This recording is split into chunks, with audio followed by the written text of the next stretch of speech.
nilikuwa nafikiri niko na Sunday moja imebaki, lakini mimi niko na Sunday mbili. Kuna hii alafu na the next the 30th nikakamilishe ili somo ambalo tuko nalo kwa hii mwezi wa 3, somo la msamaha. Tumetoka mbali kiasi, nafikiri kufikia sasa hivi na imani kuna vitu fulani vimejengeka katika maisha yako, hasa kwa kuzingatia somo ambalo tunajifunza. Nina imani kwamba hauwezi kuwa hivyo tangu tulipoanza ibaki hapo, hiyo haiwezekani. Na nasema haiwezekani kwa sababu neno la Mungu ni kama moto, ikifika mahali kama moto, kama unavyojua tu moto, kila mara kuna mtu ambaye aliingia kwa moto na akachomeka. Si lazima tuachomeka tu na wewe, isipokuwa tu wale jamaa Shadraka, Meshaki na Abednego, ndio utajua kwamba kuna vitu ambavyo Mungu anaweza kufanya extraordinary. Kibinadamu sisi tunajua ukiingia kwa mtu lazima utachomeka, lakini kuna jamaa waliingia kwa mtu na hawakuchomeka. Sijui hiyo nayo utasemaje? Hallelujah. Otherwise traditionally tunaamini kwamba wakati tunapo pambana na neno la Mungu tuna vitu tunajenga katika maisha yetu. So nataka nimwamini Mungu kwamba so far tumeendelea vizuri, na kwa haraka tu tuweze kuvuta. Tangu tulipoanza tulianza kwa kujiuliza msamaha ni nini. Nasema ni hali ya kuonyesha huruma kwa mtu ambaye amekosea, na kuliko kulipiza kisasi unaamua kuachilia usipo na kushuhudia. So ile hali ya kuachilia ndio msamaha. Ile hali ya kumwambia acha tu ikae, sitalipiza, hiyo ndio msamaha. Na tukaangalia kwamba hii hali ya kuachilia makosa bila kulipiza kisasi ni jambo ambalo linaanzishwa na Mungu na ni la kiroho. Kwa hivyo sisi tunapohimizwa kwamba tusamehe, si kwamba tunapitishwa kwa mama ambayo hayawezekani. Hapana, ya practical things na vitu ni kitu ambacho kinawezekana. Mungu mwenyewe amekifanya, ndiposa mpaka leo hii tunaendelea kusamehewa kupitia kwa Kristo Yesu. Makosa yetu yakafutwa na tunahesabiwa haki. Imagine, tunahesabiwa haki kupitia kwa Kristo Yesu. Amina. Amen. So tendo hili la msamaha limedhihirishwa kwetu na Mungu mwenyewe kwa kutupenda hata akamtuma mwana wa pekee Kristo, kwamba kila mwamini asipotee. Haleluya. Kwa hivyo hatuwezi kupotea kwa Kristo Yesu. Amen. Ndio maana tunaenda nje tunawaambia ndugu zetu Yesu anawapenda. Haijalishi umekaaje, haijalishi umefanya makosa kiasi gani, haustahili kukaa kujilaumu. Unaweza ukamkubali Yesu na akabadilisha hali yako na ukahesabiwa haki. Amen. So ni jambo la msingi la kiroho na nifundisho ambalo linafaa kufundishwa ili kama tusaidie. Somo letu la msamaha limekita katika kitabu cha Yakobo 5:16. Hapo ndio msingi wetu, na tukasema kwamba tunapoangalia somo la msamaha tunaliangalia kama chombo cha uponyaji katika maisha yetu. Ni kitu ambacho kinatusaidia tupone. Ni jambo ambalo tukilizingatia tutajipata kwamba tunaepuka na balaa mingi, tunaepuka na mizozo mingi, tunaepuka na kujilaumu sisi wenyewe. Is that self guilt, ile unajilaumu tu mwenyewe. Hapana, inafika wakati unajiachilia, hata unajisamehe, you become very free. Yani hata mtu ambaye haungedhani unaweza kuinteract na yeye, unajipata tu na breakthrough, na unaweza mkaongea na maisha ikaendelea na kujisamehe, na ikawa rahisi kuwasamehe wengine. Ni jambo ambalo linawezekana. Ndio maana Yesu akasema mara 7 mara 70 kwa siku moja. It is very practical and possible. So tuna base somo letu katika hiyo Yakobo. Nadhani tulipotoka sehemu ya msingi wa msamaha, tukaenda kwa the power of forgiveness. Tunasema kuna nguvu katika msamaha. Ni kiungo, na kumbuka kiungo ni kitu ambacho inaleta ladha nzuri especially. So tukasema kwamba msamaha ni kiungo cha upendo mkuu na upendo wa dhati. Tunapokuwa na msamaha tunakuwa watu wa kupenda, sababu hauwezi kumsamehe mtu na ukamwekea hard feelings. Tunamsamehe tunapomwacha. So ukishamwacha, that is love for that person. Tukasisitiza kwamba upendo kama vile tunavyosoma katika Korintho, upendo uko na features zake mingi. Upendo hauhesabu mabaya, upendo haujivuni, upendo uko na hayo yote. So tunapokuwa na msamaha tunakuwa na msingi mzuri wa upendo. Hili jambo tutalirudia leo pia, Bwana akiruhusu, juu ya upendo, kwa sababu linaweka msingi, ama msamaha inaweka msingi wa upendo. Even in a family setup, watu kama wamekita katika msamaha, those people will live in peace with all the wrangles, with all the conflicts, because they happen on a daily basis. But because there's that recipe for forgiveness, ama recipe of forgiveness, inakuwa ni rahisi hao watu kuachiliana na wakaendelea na maisha. Amen. So tukasema pia ya pili ya kwamba ni silaha katika mizozo. Kuliko watu washikiliane baada ya kukosana, wanaweza tu kusameheana na maisha ikaendelea. Na mstari tulisoma pia tukasema ni mbegu, hasa katika uhusiano, si na relationship. Ni mbegu katika uhusiano mahali popote pale, either kwa nyumba, either kazini, mahali popote pale ambapo kuna watu wanaishi pamoja, kuna uhusiano fulani. Ili ule uhusiano uendelee kujengeka, tunahitaji kuwa na spirit ya kusameheana, kwa sababu sisi kama wanadamu tunakoseana on a daily basis. Na nikisema tunakoseana on a daily basis, wakati mwingine unakosea mwenzako wewe hata hujui, unaendelea kunywa chai yako ya maziwa, kumbe mwenzako pale ana beef, wewe hujui. So ukishukisha chai yako, yeye anaomba kiroho ikuchoka na utapike yote, wewe hata hujui. Lakini kwa sababu ndani yako kuna kitu inakwambia achana naye, huyu mtu hata hajui ni nini anafanya, achana naye na unamsamehe. Na kuliko ukae na beef, unamwacha na maisha yanaendelea tu. Na that relationship inazidi kuwa nzuri. Ama Bwana akikupatia hiyo neema, kuliko kuweka hizo hard feelings, una uwezo tu kumwambia Bwana kuna ABCD, sio kama iko poa, kwa nini tu naongea na maisha inasonga. Ni mbegu katika uhusiano. 4 tukasema ni ufunguo ambao unafungua baraka zilizofungwa. Kuna vitu ambavyo vimefungwa kwa sababu watu wameshikamana hivi, watu hawasameheani. Kwa kufanya hivyo unakaa katika dhambi, na dhambi ni adui ya Mungu. Sasa tunaposamehe tunafungua baraka. Haleluya. Tunapowasamehe tunafungua baraka, na Mungu anatuachilia tu. Anaweza kuwatumia watu tofauti, hata wengine hatuwatarajii, watu wengine hata tukumbuki, watu wengine hata tutarajii. Na kuna vitu tu Bwana kaviruhusu kupitia kwa wao, na vikakuja maishani mwako hata bila wewe kujua. Siku nyingine Bwana akatushangaza. Nikaangalia kwa WhatsApp, nikaona kuna mtu ametuma picha ya kitu sikielewi. Kuangalia hivi nikaona ni kitanda, amepiga picha kitanda. Mimi nikaignore, nikaendelea na shughuli zangu. Nikauliza, what is this? Kumbe yule mtu ni mtu unajua naye, lakini ile namba sielewi.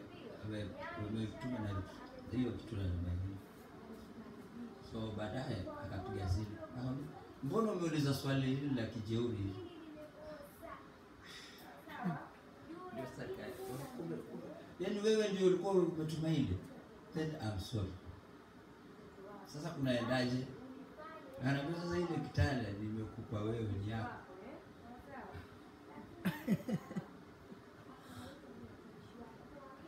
Ni nani alikwambia mimi nalala chini?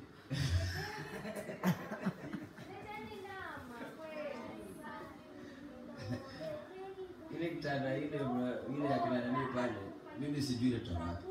Hawa wanajua. Sijui ile toka wapi. Siwezi nikajua, siwezi kaeleza, wala sija apply kwamba nipewe. Lakini Mungu tu akaachilia. Hivyo tu. Nikamwambia asante. Nimeshukuru. Ni mtu ambaye tunajuana na siku dhani zafanya. Najaribu kusemaje? Kuna baraka nyingine ndugu yangu zinafunguka tu kwa sababu ya kuwa at peace with people. Yaani ile tuko wana amani na watu. Kuna mtu mamake pastor wetu last year alibarikiwa na gari na juu kwenda. Mamake Trisi. Bwana mjui. Kuna mshirika alikuja akampatia gari na kifunguo ndio hiyo. So kile gari liko home tu. Mara madhe ajui kupeleka. Gari mzima. Haleluya. Kama hawa watu hawana amani na yeye, wage gari mzima wangeleta. So kuna vitu ambavyo Mungu anaviachilia kwa sababu tumekaa katika amani na watu. Na hatuwezi kuwa na amani kama hatuna msamaha. Hatuwezi. Lazima tuishi katika msingi wa msamaha. Na hiyo inapoleta amani, kuna baraka ambazo Mungu ataziachilia tu katika maisha yako, na huo ndio mpango wa Mungu kwa ajili ya maisha yetu. Amen. Na mimi kwamba hata pia kuna vitu mingi ambazo Mungu amekustaajabisha. Yaani kuna vitu vya kimuujiza vimekaa ama vimefanyika katika maisha yako huku vitarajia, lakini nataka nikupatie siri. Hiyo ni baadhi ya zile baraka ambazo ulikuwa wewe hujui. Zilikuwa ziko mahali. Na kulingana na vile uhusiano wako na Mungu unavyoendelea kuwa mzuri, Mungu anaziachilia. By the way, kuna vitu ambavyo hata haujaomba na labda hautaomba. Lakini mbingu inajua kama unavihitaji hivyo vitu. Mbingu itaviachilia. Kwa sababu anajua unavihitaji. Hallelujah. So iko siri katika kusamehe, inaweza ikaachilia baraka ambazo zimefungwa mahali fulani. Nafikiri tulipomalizia hiyo, tulipotoka hapo nafikiri tuliachia last Sunday. So leo hii nataka tupitie jambo lingine, ile part 3 ambayo ni matokeo ya msamaha. Matokeo ya msamaha, outcome of forgiveness. Outcome of forgiveness, matokeo ya msamaha. So tutaanza na ule mstari wetu wa kawaida, Yakobo 5:16. Alafu tutaendelea katika mstari mwingine. Na tuombe tunapoendelea. Baba yetu na Mungu wetu wa mbinguni, kwa jina la Yesu tunakuheshimu maana wewe ni Mungu. Baba, tunazidi kukualika katikati yetu tunapolishiriki neno lako. Bwana wetu na Mungu wetu, umelifananisha na vitu vingi, nasi tunaomba kwa sura yoyote ambayo Bwana utaliachilia neno lako maishani wetu, tunaruhusu tunalipokea maana ni kweli. Halina dosari, ile ni sawa, linafaa kwa mafundisho. Nasi tunalipokea maana ndivyo ulivyopanga kwa ajili yetu siku ya leo. Naomba Bwana uendelee kutupatia kina katika ufahamu wa neno lako. Endelea Bwana kuweka kina katika kulijua na kufahamu neno lako, ili katika hiyo mtu wa Mungu akaweze kutayarishwa kwa ajili ya kurudi kwako Yesu mara ya pili. Tunakuamini ya kwamba mwaminifu, na kupitia kwa neno hili na fundisho hili Bwana utatusaidia kufika upeo wa mapenzi yako, na ni kwa Yesu Kristo parapo mkiamini. Amen. Basi tupate mtu atusomee hiyo Yakobo 5:16 tunavyoendelea. Alafu mwingine atuandae Petro wa kwanza mlango wa 4. Petro wa kwanza mlango wa 4. I suspect maana nimeachana na mada mingi. I suspect ameenda kusi mwangalia mama. Mama Lilian kuna jamaa yake ambaye alilazwa pale hospitali. Sio tangu juzi. Ndio alikuwa akimhudumia pale hospitali. So madama amekimbia kumuona.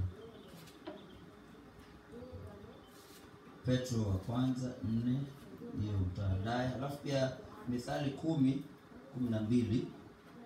Mithali 10:12, lakini tuanze na ule mstari wetu wa kawaida, Yakobo 5:16. Aliyepata tusomee. Mama Eva, karibu. Juzi kulikuwa na mjadala hapa, tukatamani ungekuwepo. Karibu. Aliyepata tafadhali usaidie kusoma.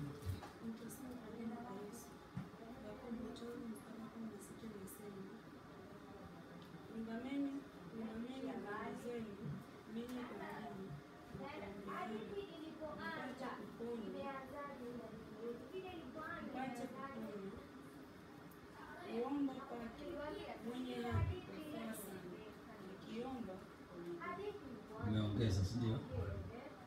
Tulikuwa tunataka ni yote 16 sasa. Tulikuwa tunataka hiyo beat ya ungameni dhambi zenu mmoja kwa mwingine, alafu pia baada ya kuungama kaombeani, si ndio? Ili muweze kupona ama kuponywa. Ndio maana nikaita ama nikasema kwamba somo letu la msamaha ni msingi wa uponyaji katika maisha yetu. Kwa maana mengine tunameza dawa ili tupone. Na dawa hii ni ya kiroho. Msamaha.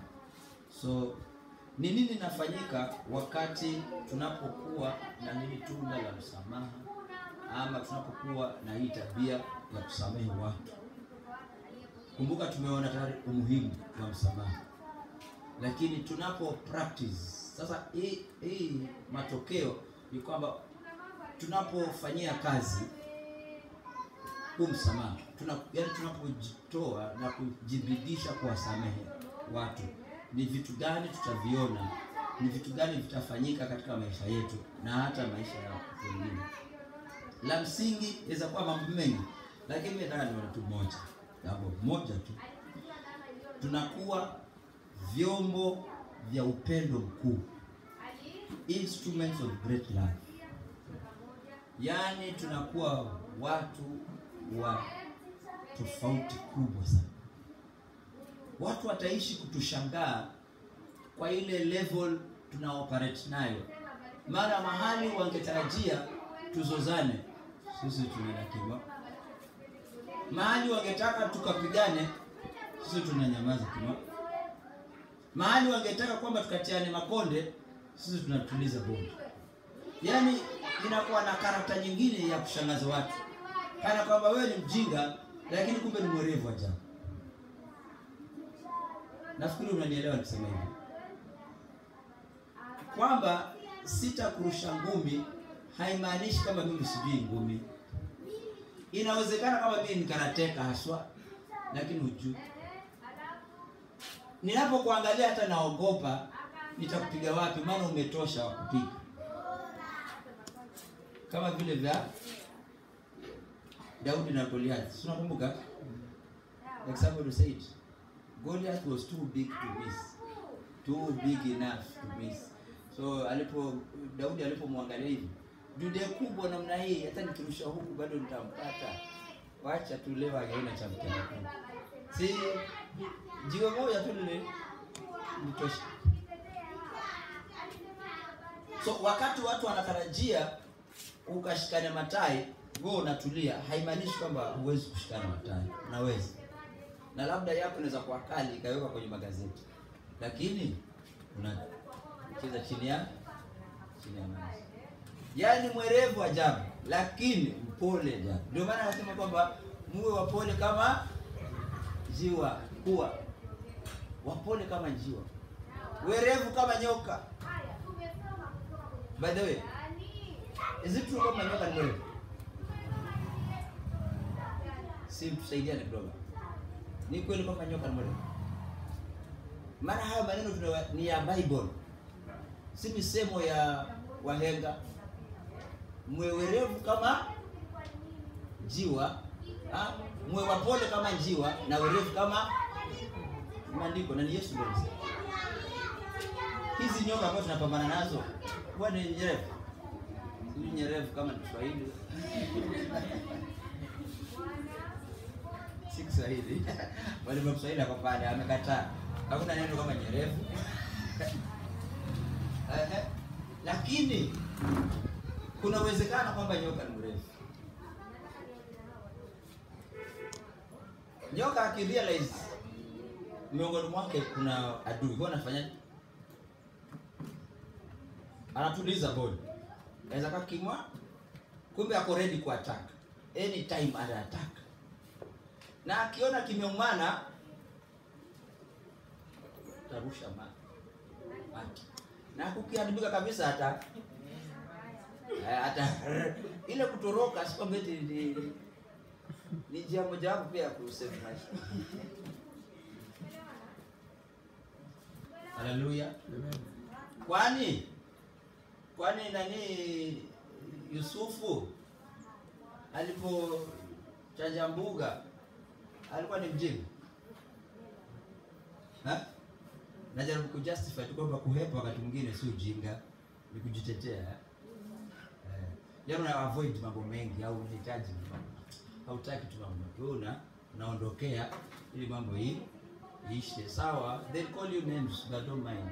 By the way, mimi naomba Mungu atusaidie tuwe above name calling, Yaani tuwe juu ya maneno rahisi. Eti wewe sijui ni mshamba, sijui nini. Yaani maneno ambayo unaitwa nayo isiwe shida kwako. Kiwango hichi umefika.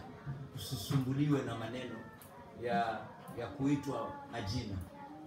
Sijuzi niliwaambia kwa sababu sote hapa tumepitia shule. I'm very sure hivi tunavyoongea unajua majina yote ya siri ya walimu wako ambao wenyewe hata hawayajui, lakini unayajua. Na kwa sababu tunaishi na binadamu, hizo nicknames tunaishi nazo hata mitaani. Wewe unjui lakini una jina, wao wajirani, watoto wa jirani yako wamekubalika jina bila unjui. Huyo vitoto vinahepa. Ukiuliza mna nini? Kimwa.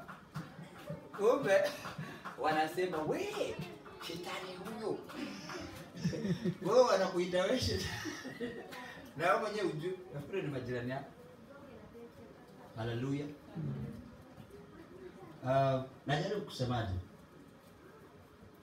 Kuna vitu hutokea wakati tunapokuwa na tabia ya kusamehe. Na hii ni nini? Tunakuwa vyombo vya upendo mkuu. Yaani tunakuwa na space kubwa ya kubeba watu. Si kuwabeba kwa sababu tunabeba wametukosea, no. Tunawasamehea.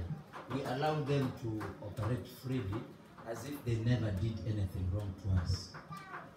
Yaani tunawaachilia tu hivyo bila tuiteje ile. Tunawaachilia bila kinyongo. Very good. Tunawaachilia bila kinyongo. Hakuna kitu. Paka mtu anakuuliza, "Una hakika umemsamehe?" Nimekusamehe. Naamini. Na unapoamua kumsamehe, wewe umeachilia. Anatarajia labda pengine hautamsalimia, lakini kesho ndio wewe. Habari yako? Huyu ananisalimia kunipima ama ako serious? Lakini kumbe moyo wako uko very serious. Na mwingine na mwingine na mwingine na mwingine mpaka wanagundua kwamba huyu ana tabia nyingine ambayo si ya kawaida. Na hii tabia haipatikani kwingine. Wakichunguza, ameokoka na anampenda Mungu na ako serious na Mungu. Unajua mambo ya kuokoka, mwingine za kuokoka tu kama dini na kabeba tu vitu kama kawaida. Haleluya. By the way, hii maneno ambayo tunasikia watu wakisema nitasamehe lakini sitasahau, ni kimungu ama ni kibinadamu? Kuna Mungu hapo ndani? hiyo sawa, lakini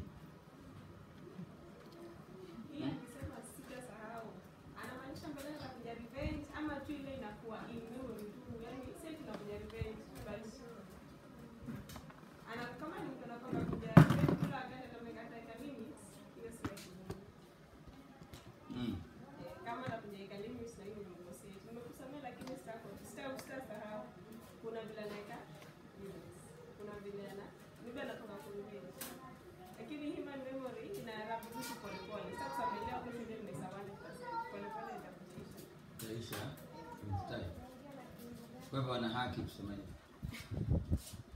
Sitasamehe, nitasamehe lakini sitasahau. Does it mean umejiwekea ka akiba fulani hakutosamehe hapo ndani?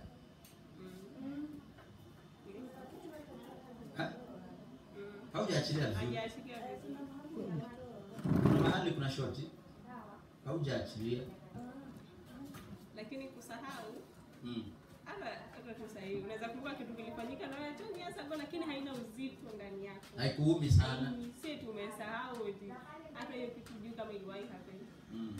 Iko tu kwa memory, yani iko hiyo iko kwa archive fulani tu, ile hata ikusahau sasa hivi unaongea tu. An instrument of great love, chombo cha upendo mkuu.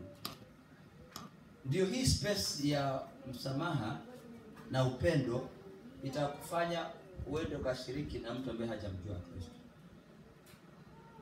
Ule ni upendo, kwa sababu ukiangalia hali yake kuna hatari, anahitaji msamaha wa Mungu huyu mtu, na wewe ukiona ile hatari ambayo iko mbele yake, unashiriki na yeye upendo wa Kristo. Naambia ndugu, siku nzuri vile unavyoenda, siku nzuri, na ili uweze kuepuka, umwamini Kristo, ili ile kichapo ambayo iko mbele yako uepuke, or else siku nzuri.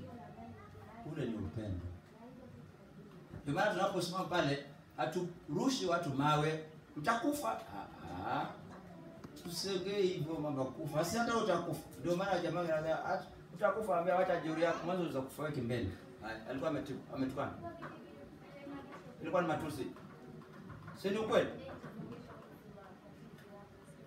Haleluya.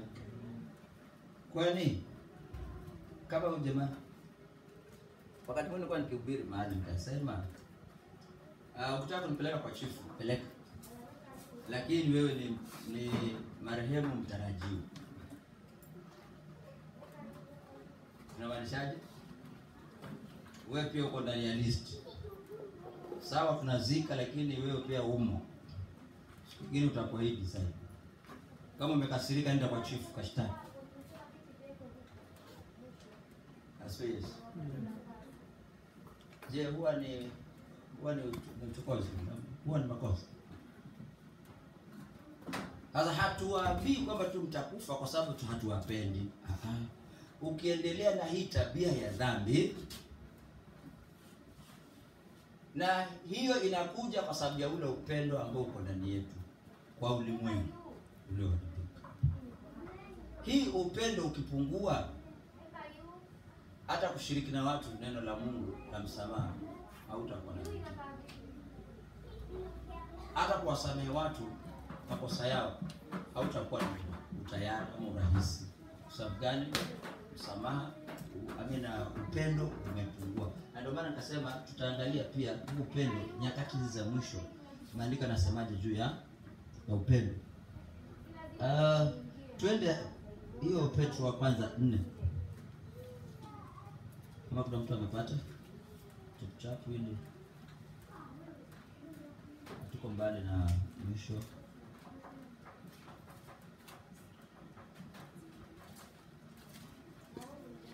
Outcome of forgiveness, matokeo ya msamaha. Tunaangazia tu jambo moja hapo, ya kwamba tunapokuwa watu wa kusamehe, tunakuwa vyombo vya upendo mkuu.